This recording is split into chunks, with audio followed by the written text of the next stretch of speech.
Okay. Hello, everyone. Welcome. I hope everyone is doing okay. It looks like we have quite a few people in chat right now. Okay, so this month's panel is going to be covering the topic of grief and bereavement. It's probably a little bit of a heavy topic compared to some of the others that we've covered in previous months, but equally it's a really important thing that we should discuss and kind of normalize discussing as well. And hopefully we'll be able to do that with our panelists today. A few housekeeping bits before we get started. There are some commands that you can use throughout the stream. If you type !SIOW, that will link you to our website where we have a list of international resources. So if you are sort of feeling upset or need a little bit of support after any of the topics we mention, or at all in general, you can go there and find some fully vetted places to receive that support wherever you are in the world. And if you type !Discord, that will link you to our Discord community, which you're welcome to join. Now, other than that, we have got some prepared questions that we'll be going through throughout the panel, but we will also be giving folks in chat the opportunity to ask their own questions or add their own comments. So please do feel free to interact kind of as we go, and I'll stop periodically to kind of check in. I shouldn't need to say it, and hopefully I won't have to again, but please make sure that you're respectful in the questions that you're asking and the language that you're using. If people are using inappropriate language or being disrespectful to other people in chat or on this panel, it'll pretty much be an immediate ban. So we'll just try and avoid that where possible, I think. Now, without further ado, I'll introduce myself super quick because a lot of people probably know who I am, but I'm Sky. I work for Safe in Our World, and I run these panels on the last Friday of every month. But now we will give our lovely panelists the opportunity to introduce themselves. Nathy, can we start with you, please? Yeah, good afternoon, everyone. I'm Nathy B. I'm a variety streamer, DJ, a bar manager. Literally don't know what else to tell you, really. You know, that's me. So yeah, there we go. So Oh, nice and quick. I don't know what else to say. You know, I don't know how to say. You sound like a proper jack of all trades. Yeah. Awesome. Let's go with Shiiro next, if that's okay. Yeah. Hi guys. My name is Shiiro. I just play games. When I'm not playing games, I'm doing IT stuff. So yeah, that's basically it. Awesome. Thank you so much. Hopefully we'll be able to talk a little bit about the games that you play in chat. Someone's just said that my mic is very crackly. I apologize for that. I will see what I can do as we move on to other folks introducing themselves. Matt, do you want to go next? Sure, yeah. Hi, everyone. I'm Matt Tyler. I'm a hospice and palliative care physician in Chicago. So I have the privilege of taking care of people with serious illness, which means we provide support through symptom management and relief of suffering and kind of individualize that to whatever that specific person needs. So great to be here. Oh, and I've been a gamer myself actually my entire life, since I could hold a NES controller. I know I'm dating myself there, but yeah, excited to be here. Oh, thank you so much. And then last but not least, Emma. Hello. Yeah, my name's Emma Withington. I'm a PR account manager over at Honest PR, working on video games. I've been in the industry for roughly 5 years now, working across all kinds of different titles in my time, currently working with clients such as 505 Games and Endreams. So lots of exciting stuff going on this year. And I have a lot of unhealthy obsessions, as you can probably see in the background. That's me. That's all you need. Oh, thank you. And no, I mean, you're clearly not alone. So exactly, in good company. Exactly. Awesome. Well, thank you all so much. I suppose we'll get started with the questions, and to be honest, we're going to start with probably a pretty big one, so I'll apologize in advance for that. What I'll try and do as well is I'll try and switch up like the order in which I ask you as we go along, so that we're not kind of picking on the same people first every time.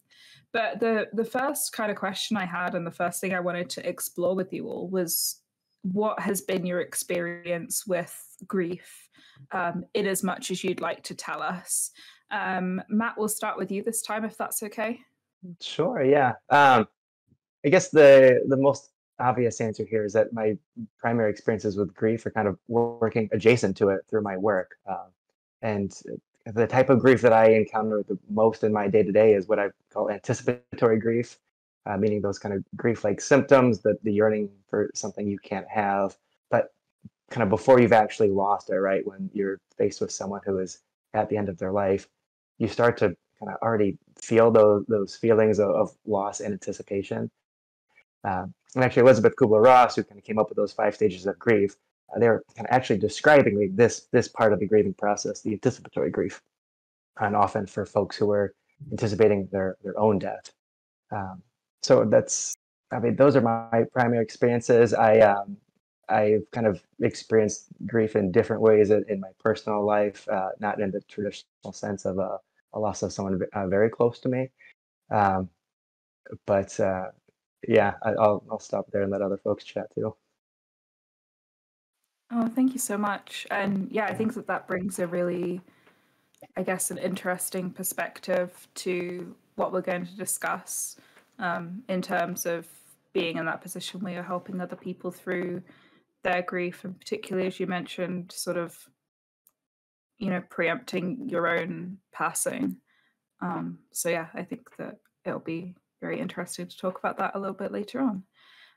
Emma, would you like to tell us next about what your experience has been with grief? Yeah, sure. I guess in somewhat of a contrast, I suppose, a lot of the grief I've experienced has been quite sudden, and I feel like it's come in quite a lot of different forms. So obviously, when someone says grief, immediately you think of the more permanent response, like what that's a response to. Whereas in some cases for me, it's been, an absent parent, someone that you'll never see again, but they may still be around, but it's a different kind of loss, a different kind of grief. Loss of your home or your livelihood, that kind of thing. In more recent times, just over a year and a half ago, I lost my uncle, who was, it was one of those things I think you kind of realise just how important that person was. And I think sometimes you can say, I don't know, like, oh, I lost my uncle, and people will think, oh, well, that's not too direct, and you'll probably get over it in a couple of weeks or so and it'll be fine. But in context to me, he was kind of really the true father that wasn't around for me on like the biological side of things. So it hit a lot harder than, it might for someone who's got kind of a more tenuous relationship. So that's probably the most recent experience. But yeah, I feel like grief is quite a nuanced subject. Like, everyone should be able to process all kinds of different types of grief with the same level of seriousness attached to it, if that makes any sense. Because there's lots of things, if you don't process various different types of loss, it can, as I know, hit you much later on in your life without realising. So yeah, that's kind of an overview of it. Hopefully that wasn't too much. No, thank you so much for sharing. And again, I think that brings a really interesting perspective to the conversation in terms of, grief not necessarily being this thing where you've lost a family member or a loved one. You can feel grief for a lot of different things in a lot of different ways. And that's something we've tried to highlight through the content we've put out this month while we've been focusing on the subject, in terms of, different people's stories of different types of loss. So yeah, thank you so much for that. Shiiro, would you like to go next and kind of talk to us a little bit about your experience? Yeah, sure. So like just like Matt and Emma, I'd say I've experienced both.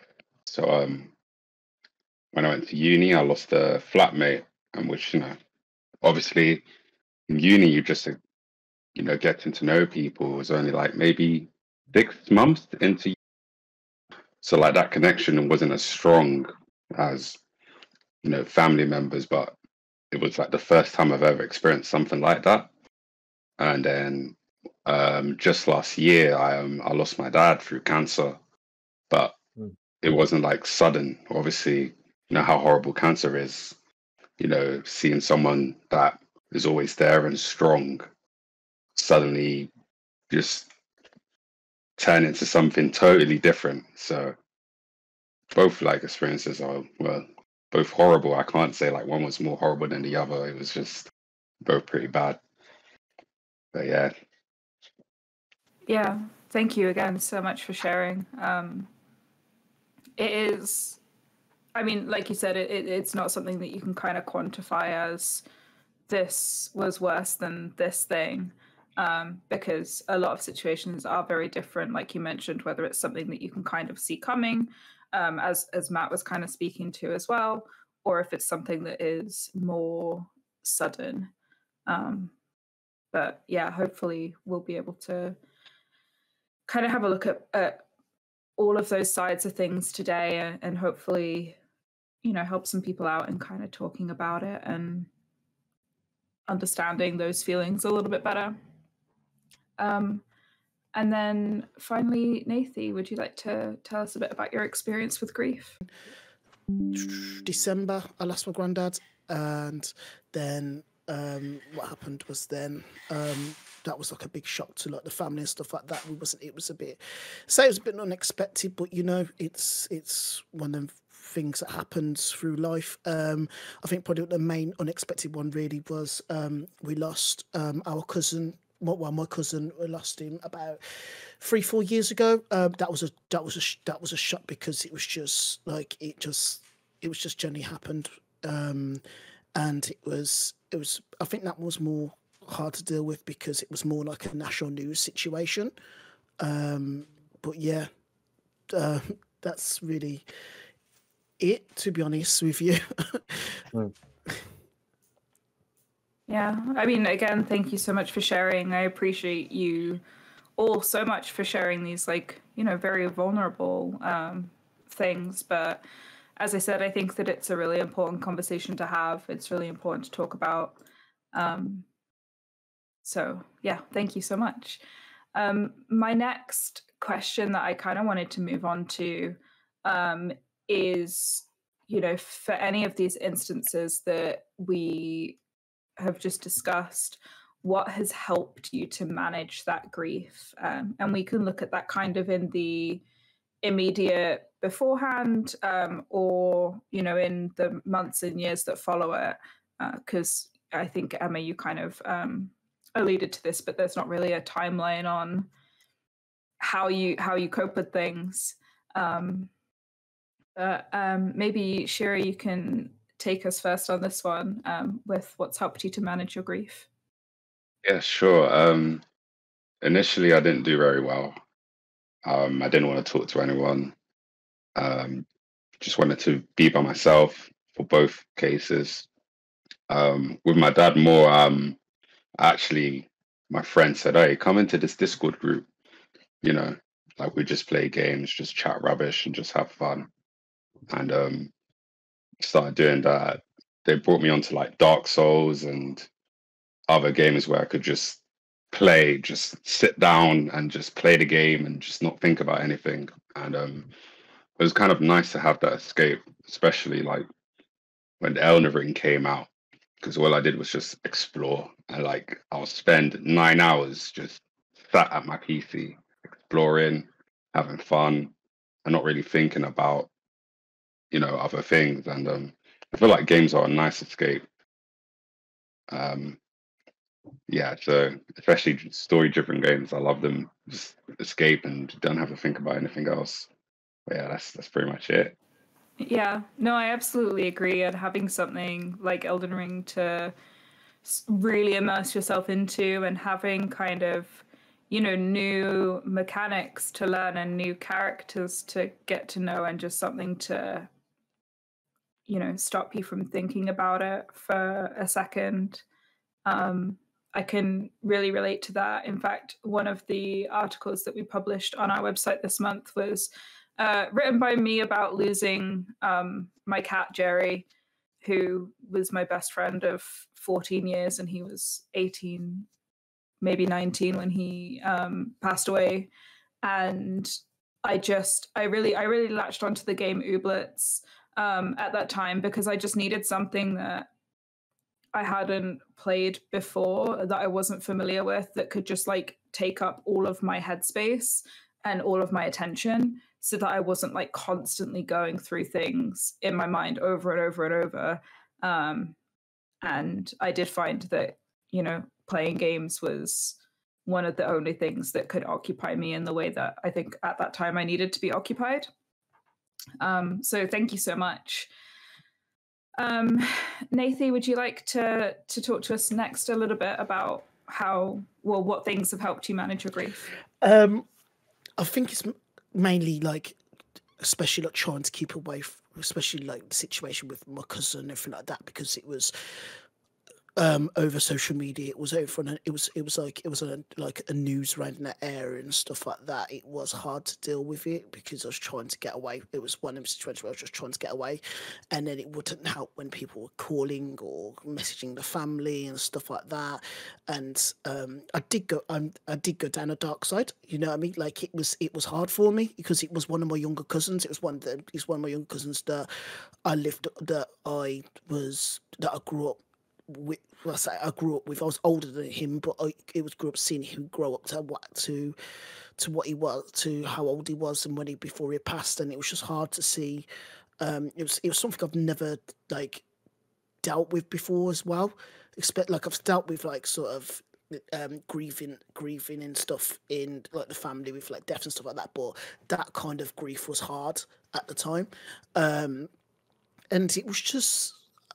It just get my mind off things. I locked myself in a room, and I was just trying to do the best I could. I was playing just gaming, trying to like do my music a bit more and stuff like that. I just tried to track myself out of life, and it wasn't until I just sat down and spoke to like my parents and like my auntie and stuff about it. That's when I just let it all out and just let them know how much it hurt me, because especially at the funeral and stuff like that, I didn't want to.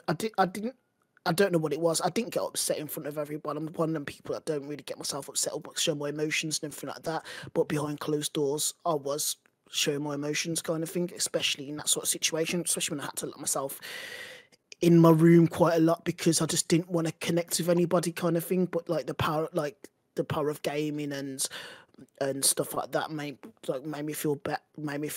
And luckily, like it was a time around the pandemic time as well, so it was one of the ones where I didn't have to go to work or anything as well, so I think that helps me a bit more and stuff to try and overcome the issue.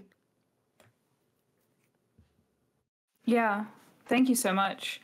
I think that, I mean, in sort of both of your answers so far, we've kind of seen that theme of sort of needing to isolate yourself for a time, whether, kind of for good or for bad. But I think it can help in the first instance to just have that time where you're not thinking about it until the emotions are like less raw and you're more able to process how you're feeling. But it's really good that you're able to, speak with your family about how it made you feel, because that's, obviously a really important part of sort of managing those feelings and learning to live with them. Emma, would you like to talk to us a bit next about what's helped you? Sure. Yeah. So kind of speaking upon the more recent experience with my uncle, that came as quite a big shock. So we didn't know that he had anything wrong.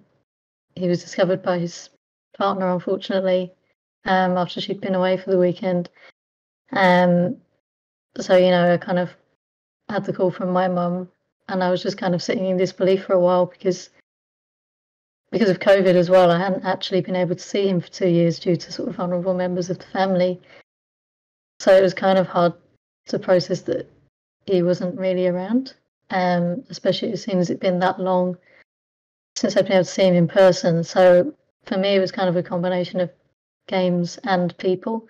You know, I can't not mention my partner really, who's been like the most solid rock possible throughout everything.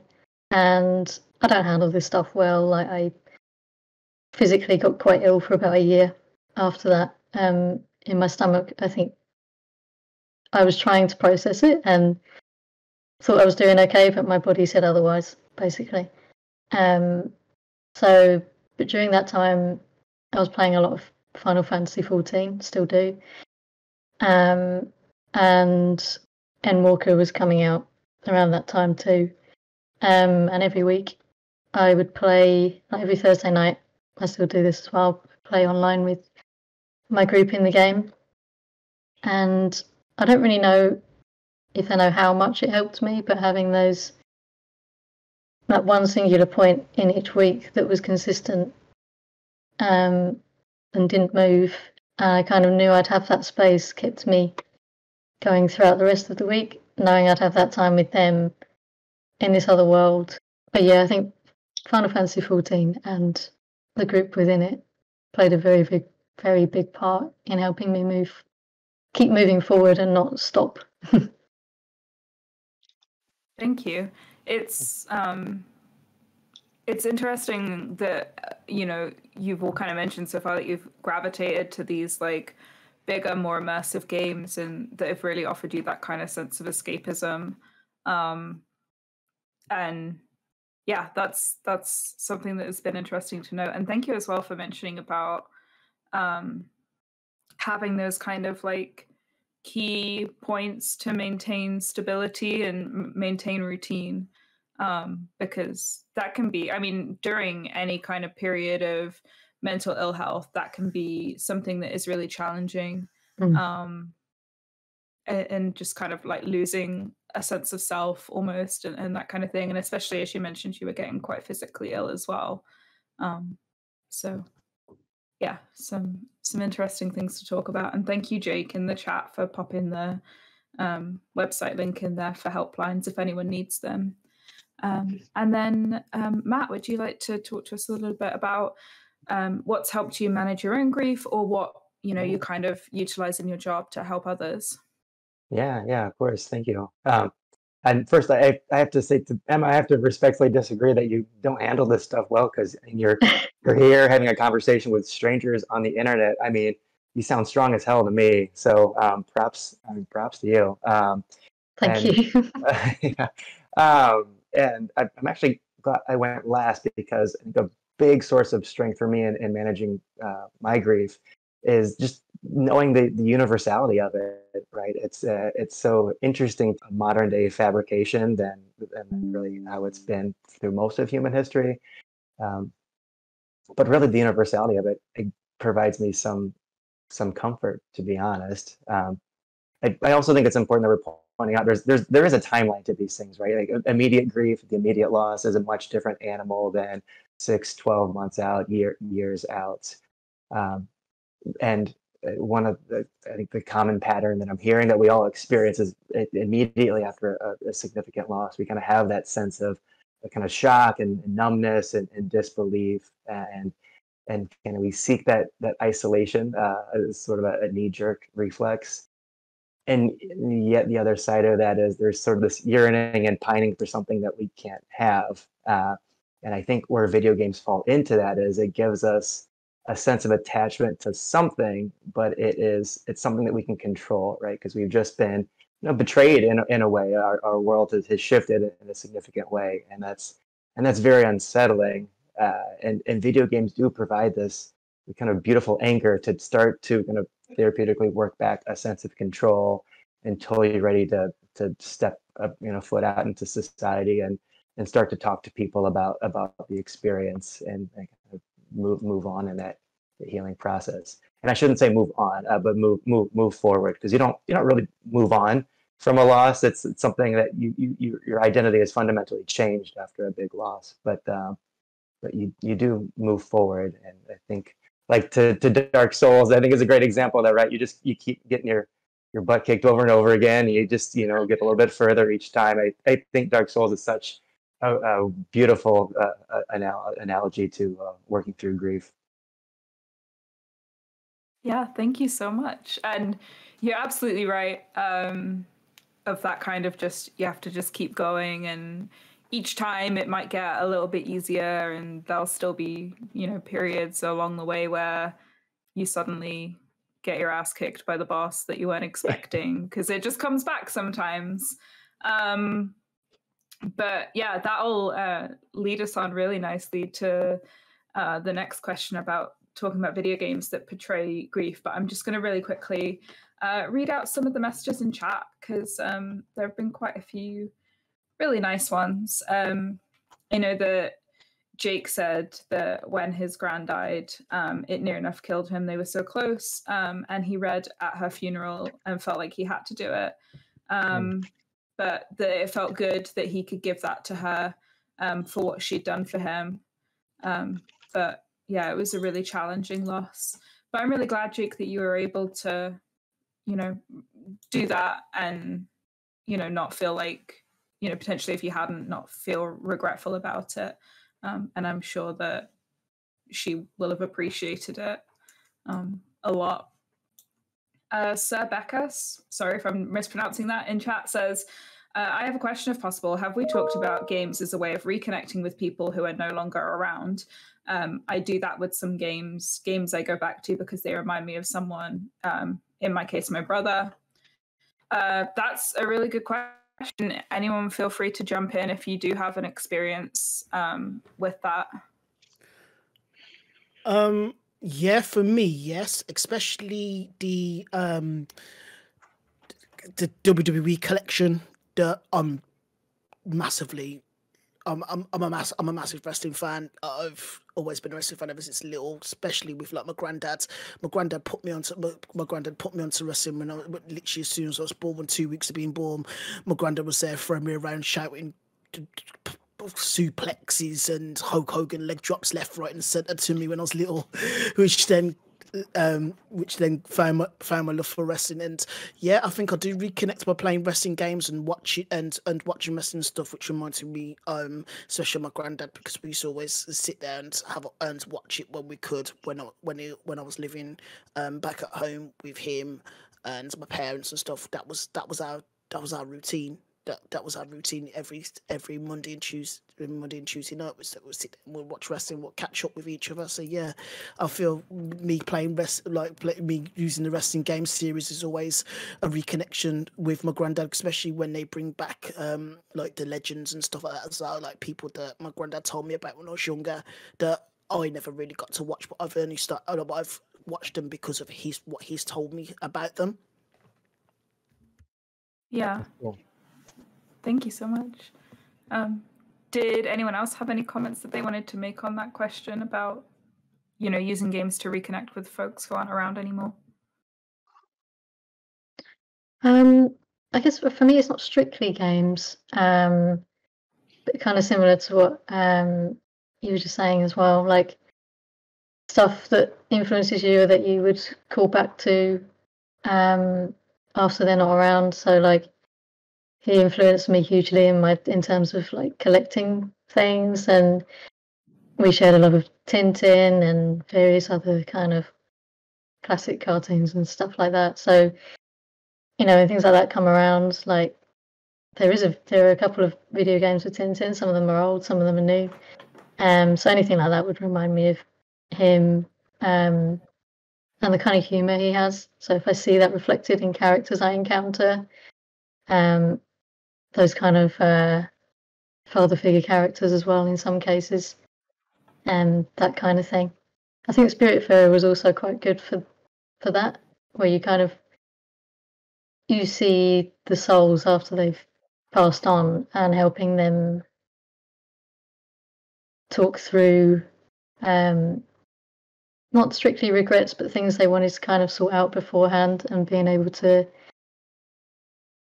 get an idea of, what that process might be like, and then they kind of get to move on in a really beautiful but also very sad way. It's very emotional, but I think that game is quite good for that kind of reconnecting with people feeling, if that makes sense. Yeah, absolutely does. And I completely agree with Spiritfarer. I think that's one of the most powerful games I can think of about any subject, but particularly about grief and loss and the sense of moving on. Just before I read any more comments from chat, did either you, Shiiro, or you, Matt, want to jump in on that previous question about using games to reconnect with people? Yeah, I think what I would add to that is just taking a step back. I think one of the universal kind of experiences of grief is that for people, there's always going to be something that triggers memories of that person, and for some it's games or experiences or locations like a particular park or a supermarket, and for other people it's just particular smells or sounds or tastes. I think we all have our particular little reminders, and for some it's a welcome thing, and for some it's not welcome, and it's kind of a different journey to process that. But I think also just games in general, we still kind of think about games as nostalgic as we get older, and nostalgia is a type of grief in and of itself. That the word itself kind of refers to pain, right? The algia part is sort of the medical suffix for pain, and thinking about the pain of past and kind of the grieving and yearning for something that we can't have anymore, whether it's the loss of someone or the loss of our own youth. And games are a nice way to kind of reconnect with the past, either our own past or the past that we shared with someone else. Yeah, that was extremely well put. I couldn't have said it better if I tried. But yeah, no, I completely agree. Shiiro, no worries if not, but I didn't want to snub you and move on. Did you have anything you wanted to add to that one? No, I think everyone Cool. everyone said everything. Yeah. Awesome. No worries. Then just a couple more quick ones from chat. Jake actually mentioned something really interesting that I think will probably resonate with quite a few people in that before his gran passed, he couldn't see her for years because of COVID, and really got 30 minutes with her. And then it was a few months after that she passed. So yeah, it's not an emotion that I think should be shied away from. And it's good to be talking about that as well, because I think that a lot of people are well within their right to feel angry about those types of situations. And I mean, even other types of loss, there are always going to be feelings of anger or doubt or guilt or all of these other sort of more horrible feelings, I guess is the only way I can put it. Feelings that you don't want to admit to, because they're not good things to feel, supposedly. Let's see. Absolute Jan in chat said, being a bit older, I've experienced bereavements, and all I can tell you from my own experience is that connecting with grief comes in waves, but they get spaced further apart. It's normal to be hit by grief again after 6 months or 6 years. Having a game for those times can help establish a pattern of recovery. And yeah, I think that's a really good point. Thank you for contributing that.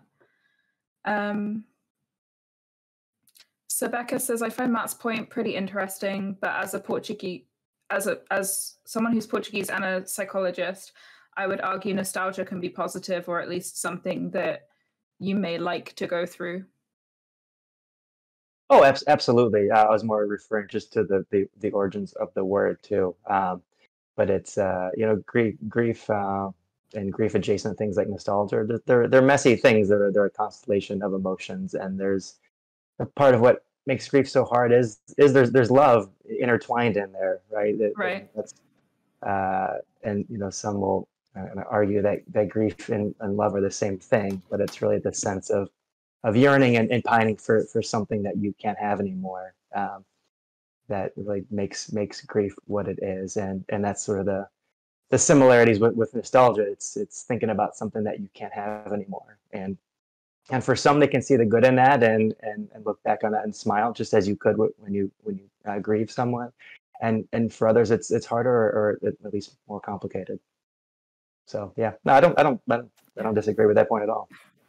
Yeah, absolutely. And they've said exactly, gotcha. Sorry if I misunderstood. And I mean, I'm not going to speak for Matt, but I don't think you need to be sorry. It's good to, raise these things and look at these different perspectives. Sebecas also said a little bit earlier on that there is a word in Portuguese.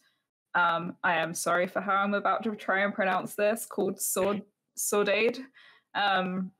That means positive nostalgia, which is interesting. Because I think that, I mean, as you said, Matt, and as Sebecas said, there is that nostalgia that you get where you feel, overwhelming sorrow, but then there's also the times that you look back on with love and happiness, and the way that those two things kind of work together and live beside each other is really just such a unique feeling that's difficult to describe, I think. Especially in English. Yeah, right. But that leads us on really nicely to my next prepared question, which was about games that you feel best portray grief. And I know, Emma, you mentioned Spiritfarer. You, again, first, Emma, if you had anything that you wanted to add in addition to Spiritfarer. Yeah, no, sure. I mean, I mentioned Final Fantasy XIV earlier, and I think it's not a game you necessarily think about having lots of nuanced themes, but it handles grief in so many different ways. And playing through Endwalker when I lost my uncle, it was almost somewhat bizarre. It was like it was speaking directly to me. It was dealing with so many different themes around that subject. Like the fear of people when they're facing the literal end of the world and how they deal with that, and how powerful grief can be as people desperately try and hold on to the things they don't want to lose or they have lost. And as you kind of, even before Endwalker, your character has had to kind of carry quite a lot of moments of grief and loss throughout the story, and you feel that sort of personal connection to them. Like you're the hero, but you have got a deal of personalization to your hero. So you're not just, I'm this superhuman person, I can do everything, I'm going to save the world, end of story. It's your character shows a bit more vulnerability as time goes on, in various quest lines, and it was really quite heartening as well during that time to see the outpouring of similar feelings from the community online towards Endwalker. I mean, it came out as well when sort of spikes of COVID were somewhat settling, but people were still feeling very raw feelings. It was sad to see that so many people were suffering, but it showed just how much impact the story had and how it helped so many people process all kinds of difficult feelings and loss, and by extension it made me feel a lot less alone, which is I think similar to something Matt said earlier as well. But yeah, it's just the way that story pulls you through those feelings, and you get right to the end and you find yourself still going as this character. It had quite a profound effect on me, and there's a song in the expansion called Answers, which is to me pretty much a song about grief, and dealing with why do we have to suffer, and guaranteed it'll make me cry every time now, but it's just such a beautiful song, and it's touched so many people as well as a result. Saving and worth living for, and it was just it was pretty amazing to be honest. Alongside playing with friends in between that, those kind of solo moments with the story and letting that kind of sit was really helpful to see that played out through my kind of alter ego, and seeing the changes my character went through that reflected my own. There are loads of other games I could go on about, but I don't want to talk for 20 hours. But in particular, at that moment in time, it was incredibly profound bit of storytelling in that game. Yeah, thank you. I think you explained that so well as well.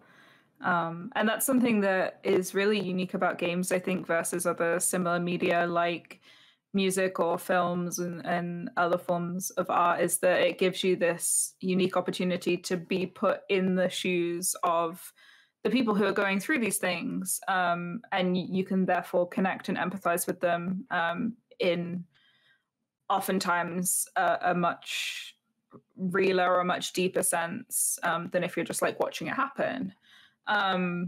And what you mentioned about like how there's a lot of customization as well, it really helps you to see yourself in those situations. So yeah, thank you so much for that. Shiiro, have you got any games that you'd like to mention that portray grief well? Or Ghost of Tsushima was really fun to play. It's obviously, without spoiling it, there's loads of grief in that. But I like playing games with my mates as well, because obviously it's just having fun and just goofing off, especially like, you've got to deal with a lot of thoughts that, when you lose people, but when you're just playing games, it's just nice and fun just to forget all that and just play. But Ghost of Tsushima, Dark Souls, and Elden Ring, yeah, those three were definitely it. And God of War as well.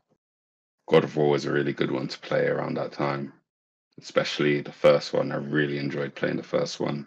So, but yeah. Yeah, I think God of War has been mentioned a lot this month. And I'm very ashamed to admit I haven't played it. I would like to. I will eventually get to it, but people have mentioned it like all throughout this month as a game that kind of covers that subject really well, and is very, I don't know, like emotionally driven, I guess you could say. So yeah, thank you so much. Matt, have you got any games that you'd like to highlight or talk about? Yeah, I mean, how much time you got? But I do think it is important, as Shiiro pointed out, that when you're talking about games that portray grief, I think the reflex is to then offer those games to people who may be grieving. And there's, again, grief follows a timeline. And if you're grieving it like immediately after the loss of someone, it may not be the best idea to play a game that's like really on the nose about grief. Like as opposed to like Dark Souls, or like my go-to for like surviving grief is like Power Wash Simulator right now. I think that is just the most zen therapeutic game, and that sound of the water hitting the house or the van or whatever just sort of kind of can like match the roar in your brain very nicely.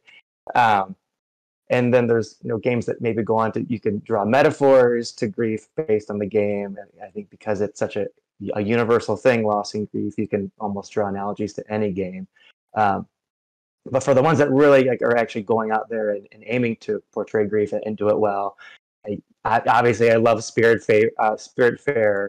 That's like my number one. It was crucial in surviving the pandemic for myself, kind of filling a space similar to the protagonist Stella, sort of being adjacent to grief, and also sort of having your own grief journey in parallel, even if you don't realize it all the time.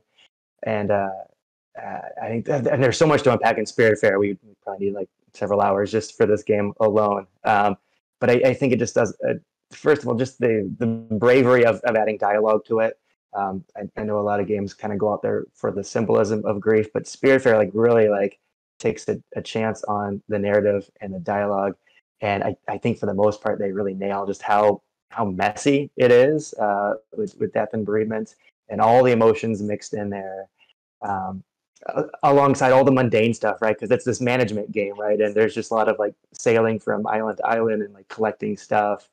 And you're sort of like at times like, can we just get back to the story? But I mean, that is the story, right? The mundane is the story, and the mundane, those are the things that really matter. And I think about folks that I see on the hospice unit, and when their family comes in and brings them food from outside, you know, thinking about how you can prepare food in the game, just the sharing of a meal, the sharing of food, like those little things are really what matter. So I think that game really nails it. The other one that I don't hear talked about as much, I think it may be overlooked for some, is Lost Words, Beyond the Page. But Rihanna Pratchett wrote that one. That one's a shame because I think people see it and often think it's a kid's game. And as far as a gaming experience, it's fairly simplistic. But holy cow, they really nail it. And for folks who don't know this game, it's about a young girl, I think maybe like 8-ish, 10-ish. Who is journaling like her life while trying to write this fantasy story in parallel. And there's things going on in her life, and she experiences grief and kind of goes through the kind of denial, anger, bargaining, depression, acceptance, 5 stages. Like personally, and then as she writes through her story, they kind of mirror each other. And they really nail the dialogue. It's all of it is very consistent with expert opinion on navigating grief and bereavement. Just from like the story opens with her talking about how her grandma gave her this journal because writing helps unlock your feelings and process emotions. Like that's how they start. Just like I think say something that verbatim, which is fantastic. And later through the story, you kind of see kind of how communication, like both good and bad communication, alters the grieving process for her, for better and worse. It's a really great one that I would not overlook. And I'll stop now so other folks can talk. No, I mean, thank you so much. There's like a couple of things there that I wanted to pick up on. The first being, I absolutely agree, Power Wash Simulator. I think Jake actually streamed that last night. And it's one that we've done a couple of times with safe or kind of safe adjacent streams, because it just puts you in that really zen space where you can really concentrate on what you're doing and lose yourself in the act of power washing, or you can kind of take a back seat and like allow yourself to think things through while you're acting in the game. So yeah, that's a really interesting one. And I think what you were just saying about kind of the like heirloom stuff, and like being able to connect with people through like things that are passed down is something that actually has been, I guess, like a topic in the Sims community lately. I saw you could give me any subject and I would link it back to the Sims, but this is like a good link, I think, because they recently, in the newest expansion pack, they added more kind of family-oriented gameplay where you can have like an heirloom box and your like grandparent sim can bestow it onto the next generation, and it's designed for you to like have these keepsakes that you can maintain and keep with the family as you play through multiple generations. And I think that's a really nice way to kind of be able to look back on your past Sims and as the analogy, look back on the people that you've lost. And they've added a lot of other stuff as well in terms of just being able to remember the past, different ways to like keep and maintain photographs of past Sims and things like that. So yeah, I thought that was a really nice way to kind of hone in on the, I guess, legacy aspect of playing that game. But yeah, Nathy, did you have anything that you wanted to add in terms of games that you feel portray grief well? I think for me, it was The Last of Us 1 and 2. I think both of them would like it was a matter of grief like especially sitting there and like first time playing it and understanding it and stuff like that. Yeah, like that whole like collection was, and there's after just finishing the series as well, how in depth they've just gone with the series, like the game and stuff like that. It's definitely a powerful thing for me. I know this one's gonna be random, but like Tekken, the Mishima family issues, especially from like Tekken 1 to when he's getting thrown in the pit of fire to Jun Kazama passing in Tekken 3 to then all coming out like I think it was last one. I think it was like Tekken 7 that did the whole Mishima story, and you just knew all the background, everything as to why and everything like that, the family grief and stuff like that. I think Tekken to me as well, which is like a massive one for myself. Especially like me and my dad being huge fans of Tekken from number one, like that was like one especially that storyline as still to this day is like bro, that hit us kind of thing. So yeah. Nice. That's awesome. Thank you. Cool. No, it's so cool that you've all mentioned like completely different games.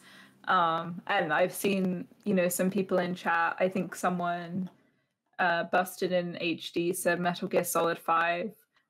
Jake said Jedi Fallen Order. Like it's so cool that everyone can connect with these games in a different way to support themselves through kind of that like universal feeling of loss. And yeah, I mean, Matt, you said it earlier, but I could talk about this forever. Yeah. It's so interesting and so cool.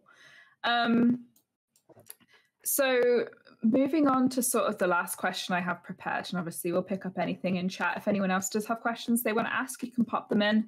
But this one again, like leaving it off on quite a big one. I want to look at any advice you might have for people who are experiencing grief. Things potentially outside of the games that we've discussed that have helped you, ways that you might have done things differently, etc. Shiiro, do you want to take us first with this one? Sure.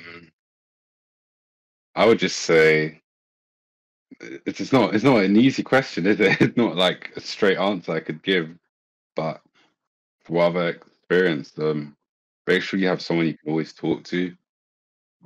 Like beforehand, I was just keeping it to myself. Like, my mum was getting worried. I didn't want to bother her with like other stuff, So making sure you have one person you want to just talk to, and going outside, don't shut yourself indoors because it's not healthy at all. And it's a long journey, grief, so you just have to take it one step at a time, really. And that's about it. Yeah, no, thank you so much. And you're exactly right.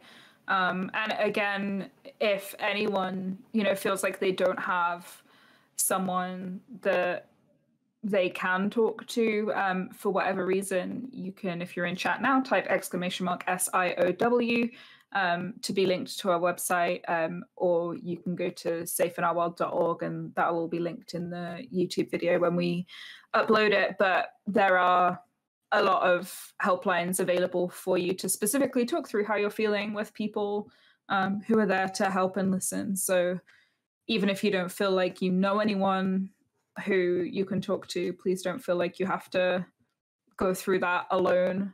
There are, a lot of kind of organizations and options out there for you. Awesome. Okay, Emma, would you like to give us some of your advice or parting words on the subject, I suppose?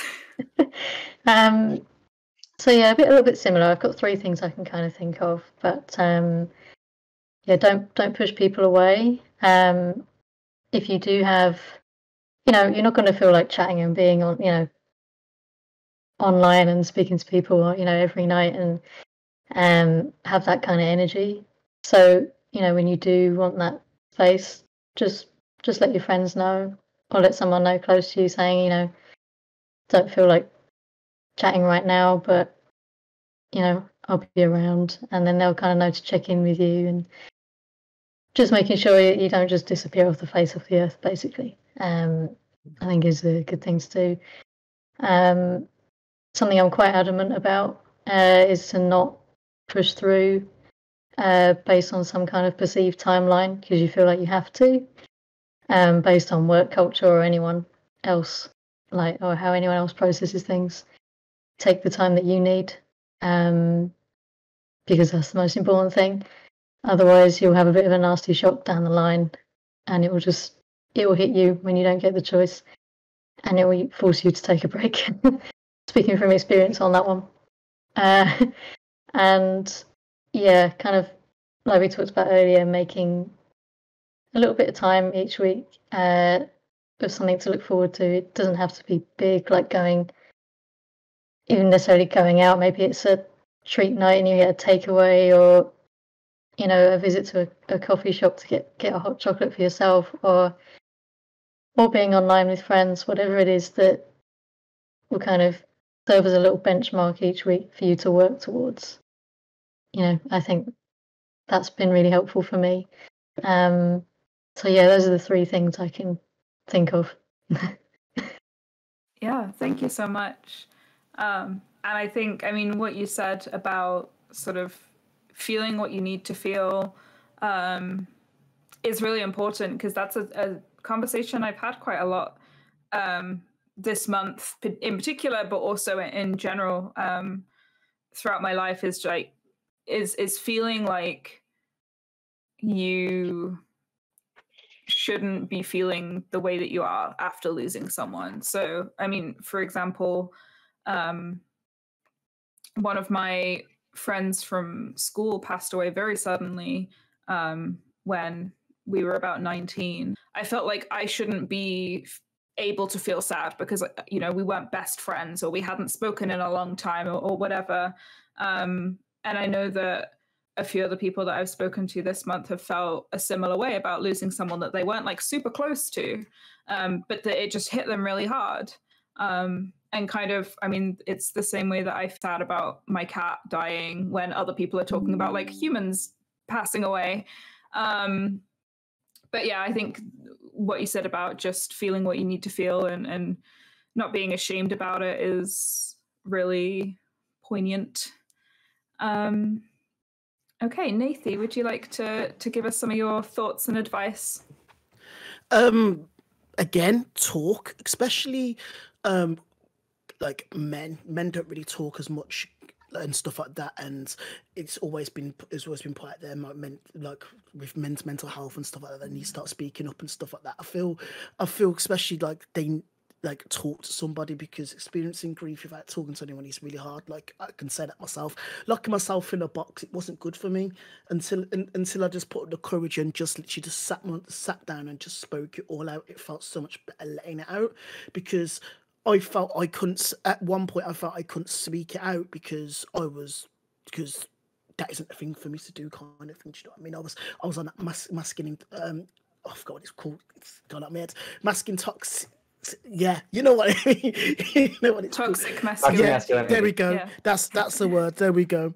Yeah, I just felt like it was one of them situations where, no, it's not for me to speak out. Kind of, it's not for me to tell anyone how I feel. Like I'm just going to be the man in this situation and just carry on doing what I need to do, kind of thing. And I think it wasn't until like my dad broke down that made me realise like then yeah, I can speak out about it. And so yeah, like speaking out is a massive thing about is for me the massive thing that everyone should start doing it, whether you're whoever you are, whether you're a man, a female, a male, you know what I mean? Like, everyone just speak out, and yeah, pretty much, yeah, speak out. There we go. That's it. No, I mean, yeah, that was a really succinct way to say it, but I appreciate the detail you went into, and particularly about, you know, feeling like as a man or someone who presents as male, like not being as able to talk about your feelings, can be really tough in periods of very intense feelings, like during a bereavement. And I think I don't want to get super into it right now, because that's probably like an entire other panel that we would need to do. But I think that there's a lot of things embedded culturally that kind of push people to get over stuff really fast. Like if you look at work and the time off that generally speaking you're allowed to handle a bereavement, it's like you can have 3 days off, but it's only if someone in your immediate family has passed away. Like if it's a friend or like a more distant relative, no matter how like close you are to them or anything, you're not allowed that time off. You know, them make you take holiday, or, you know, oftentimes companies will pressure you to come back. And it's this expectation that there's like just a numerical a number that you can assign to like how long it will take you to get over it, is just really, I don't know, damaging, I suppose. But Matt, I don't know if you have thoughts that you want to add to this. I'm sure you probably do. Yes, so many thoughts. It's funny, and I say funny because I forgot to ask what the swearing policy is. But it's infuriating that despite loss and grief and bereavement being this universal experience, somehow society's expectations for how this should go are just completely out of sync with our universal experience. It's like we're in this like messed up blinking contest to see who's going to say this is messed up first. And here's like 100+ years later, we're still staring at each other. So I'd say first, for if you're close to someone who's experiencing loss, people often ask how to engage with these people and how to show up for them. And I'd say if you're wondering that, you're already ahead of the pack. That if you're wondering how to show up for someone, I have a colleague who came up with this term, like the throw pillow fallacy, which is if you're gonna provide words of comfort, if they would sound good stitched on a throw pillow, like everything happens for a reason, or look on the bright side, don't say that. Usually good words of comfort involve more colorful language than that. And remember the ring theory, right? I call it the circle of dumping. But if someone is at the center of a tragedy, they get to say whatever they want, feel however they want, and kind of dump their feelings outward. But if you're adjacent to that, like the comfort goes in and dumping goes out, meaning be careful not to center yourself or talk about how the loss is impacting you to someone who's hit by it harder. You kind of have to kind of keep going outward in the circles to find out who you can dump on. And then, for folks who are actually experiencing the loss of the center of that loss, again, it's this weird sort of gaslighting where we think we're supposed to be kept to some certain timeline, and it doesn't really work like that. Also, heads up for anniversaries; those are rough. I think people are often caught by surprise at how much anniversaries throw us off, mess us up, but it's a very universal experience. And again, because we kind of have this expectation that we're supposed to move on at some point, like 3 days or something messed up, and there's no moving on really. There's moving forward. Nora McInerney, if you don't know her, has a great TED talk about this concept. The last thing I'll say is for getting help. I mean, everyone sort of grieves in their own way and goes on their own timeline. But if you're like months out, a year out, and you're feeling these intense feelings of hopelessness, meaningless, like you can't hold down a job, or you're even feeling like suicidal because you're so overwhelmed, please get help. Feelings that intense, that strong, really don't go away for most people without help. And please reach out, as others have said. Use those resources that have been linked. The other tip I'd add to this is that all hospice agencies provide bereavement support, and a lot of folks assume you have to be cared for under a particular hospice to get that support, but you can call them up and they often offer like group counseling sessions or even bereavement support to folks even if they didn't care for your loved one.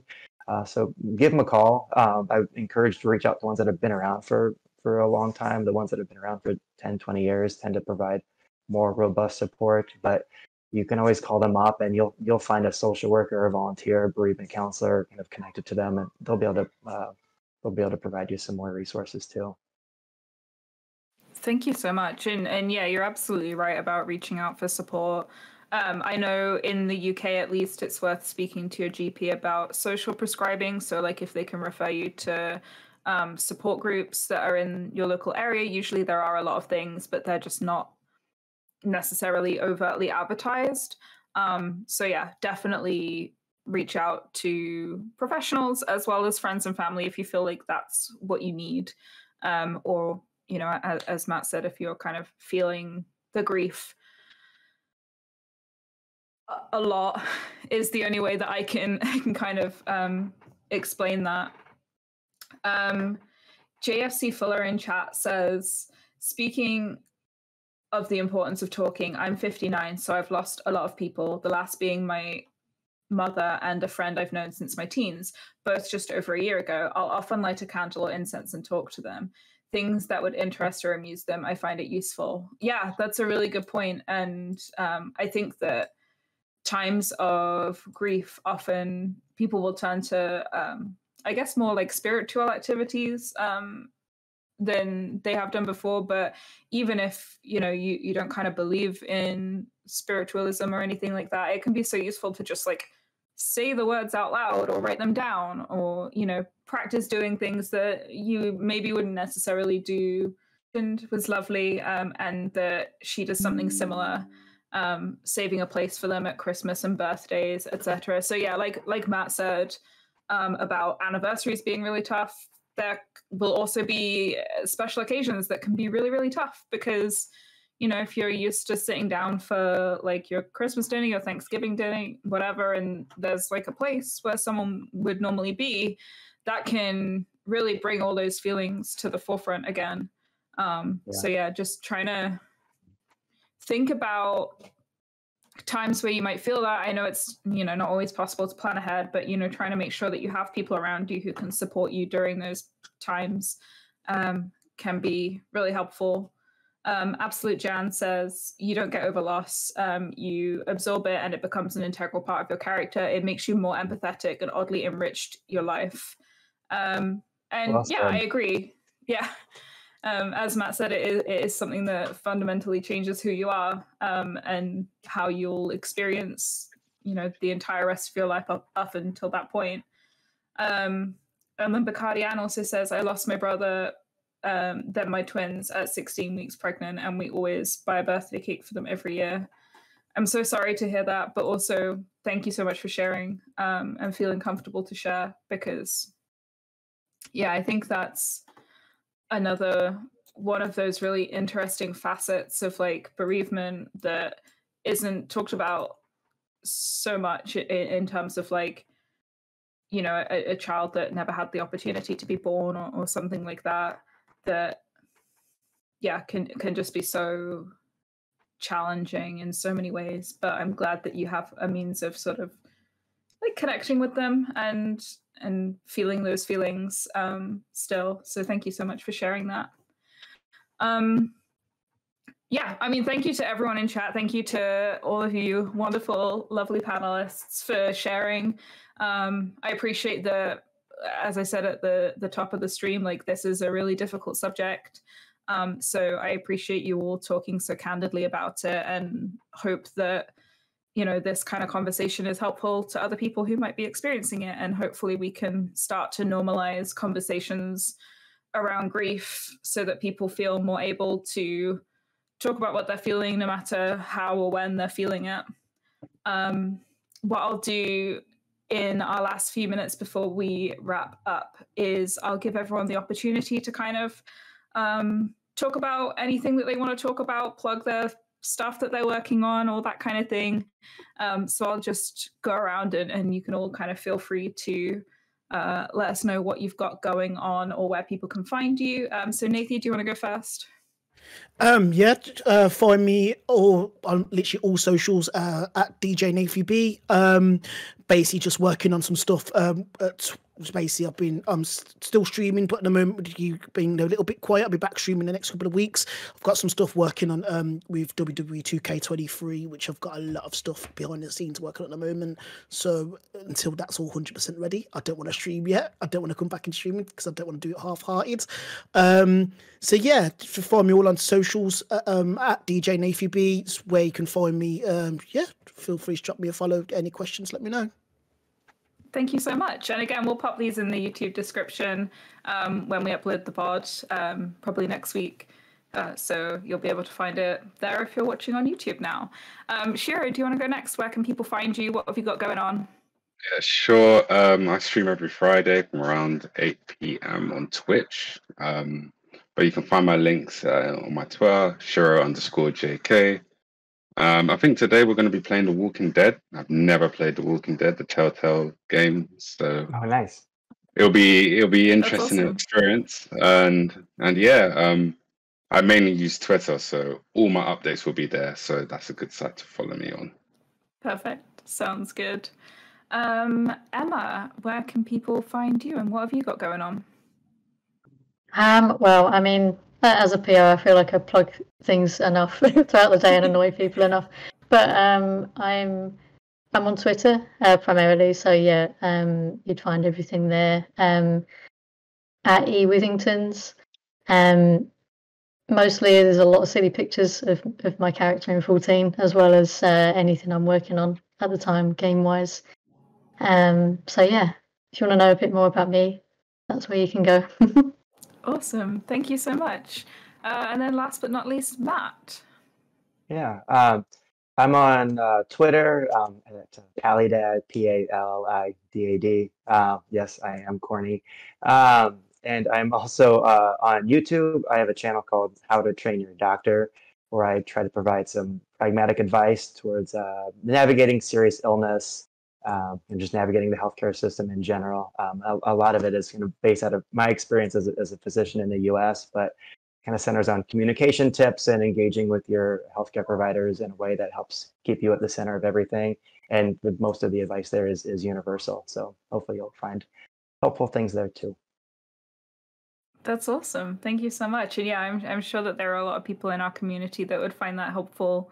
A few months back, we did a panel on kind of chronic illness. And one of the big topics that came up was just like how difficult it is to get taken seriously. So yeah, I can see why that kind of channel and that kind of support is needed. But yeah, once again, thank you so much for joining us and for speaking so well about your experiences and for being so open.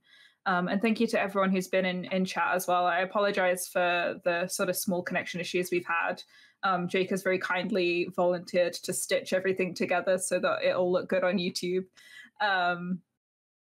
Yeah, I appreciate everyone for sharing, especially on such a sensitive topic. And we will see you every Thursday evening when Jake does our regular stream, and then the last Friday of every month for panels like this one. Thank you so much. Take care. Cool. Thanks for a great conversation. Thanks, guys.